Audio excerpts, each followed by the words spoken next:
Today, I want to paint northern lights in oil pastels. It's a great project for beginners because it's a simple sketch. It mainly focuses on beautiful colors in the sky with a black outline of tree lines. And if you want to get fancy, you can create an outline of a moose, a bear, a wolf. I'll show you how I do it during the drawing process, but it's really simple. I'm using my favorite oil pastels for this. It's the Mungyo Gallery Soft Oil Pastels. They're very buttery, not super expensive. I love them. I'll be drawing on black paper. If you don't have black paper, you can use black acrylic paint, just a thin layer on paper or on canvas. That'll do the job.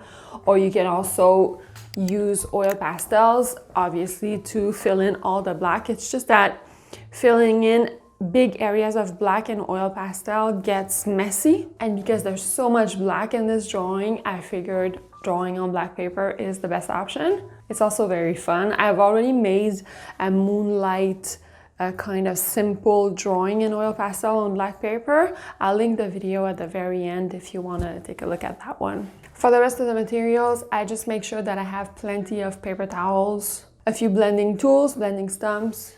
I have baby oil just in case I need it to blend and also to clean my fingers, a skewer to add details in certain areas or fix mistakes, and gloves because sometimes you don't want to dirty your fingers. I'm doing the version of this drawing with an outline of a bear, but you really don't have to. You can just have a tree line in the horizon and it looks as beautiful. And a really simple shortcut way to do this is to trace the animal, the outline of the animal, and to transfer it onto your sketch. Of course, if you're confident in your drawing skills, you can freehand it. I'm just showing you a way that you wouldn't necessarily need to freehand it. It's very fast, very effective, and you can just move on to putting colors to paper. The way I transfer it is to put a little bit of chalk or graphite on the back of my tracing paper when I'm ready to put it on my drawing and go over it with pencil. It'll leave the mark and you have the outline. Most of the work in this drawing goes into the sky to have those beautiful greens, purples, and pinks in the sky to create the northern lights and have those be very blended. So I'm gonna play around with pigment, just put a little bit of pigment at a time and build it up.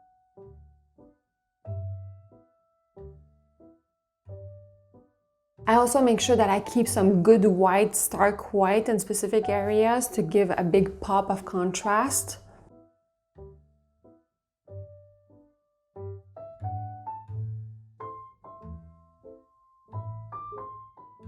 I'm making sure that everything is really blended into each other. That's what's gonna give the effect of light. Especially having the black of the paper melt into a darker shade, like a dark purple, will give that effect of light going into the sky. The blending process can be done with your fingers. It can be done with a blending stump or with a rag or a paper towel. A good way to do it also is using baby oil with a stiff brush. I use the smallest possible amount of baby oil. Just a little dot goes a long way. If I use just a little too much, everything gets messy. It doesn't really dry, it gets wet and unusable. So I make sure that I put the smallest amount possible. When my sky is fully done, that's when I'll build the horizon line and the tree line. I can do it two ways. Scraping away some of the sky pigment to create those trees is one way. But if I see that the paper was stained from the sky colors, I can go back in with black oil pastel to give it more of a contrast. I do that for the entire horizon line, my little animal if I put one. Creating a black outline or silhouettes in a landscape is very powerful and very effective as a composition. It really draws you in. It doesn't require any details at all because it's just a silhouette, but it gives a really big impact. And for the final touch, I want to put a few stars in the sky. For that, you can use a white gel pen and put different sizes of dots in the sky, not too many.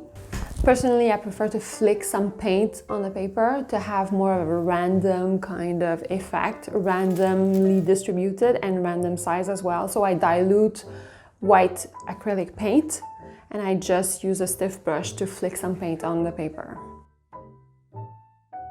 If you like my videos, give it a like. It does make a difference. It really helps my channel and I appreciate it. If you want more inspiration, you can watch this one next and I'll see you very soon.